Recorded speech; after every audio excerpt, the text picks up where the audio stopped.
chez Pumpa.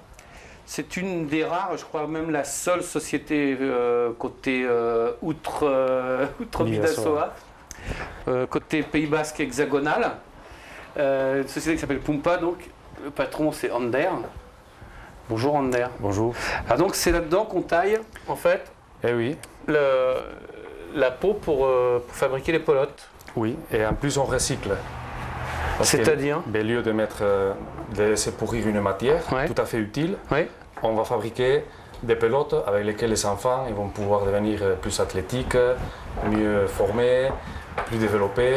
Donc je pense que c'est un bon métier. D'accord, oui, je pense aussi. Donc voilà. En fait, la découpe est là. Enfin, c'est pas tout à fait la même. Enfin, c'est à peu près ça. Voilà. Et donc ici, on a des exemples déjà une fois finis. Voilà, on a l'exemple ici de cette espèce de 8 ou d'infini. Voilà, des coutures, une couture. Voilà.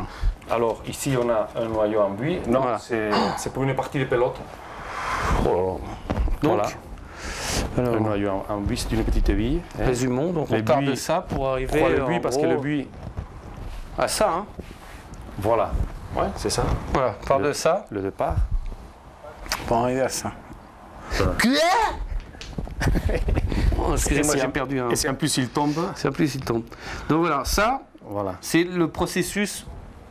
Ça, c'est le noyau. Le montage d'une pelote. Le noyau, le latex, après la laine, le fil de laine, le coton et le cuir. Quand on a fini le montage là, on arrive à cet stade-là et après la pelote elle est prête à coudre. D'accord, ouais. Dans ce fût, il y a du latex. Il y a de quoi faire, je sais pas combien de capotes, mais c'est énorme. Voilà. Donc, voilà.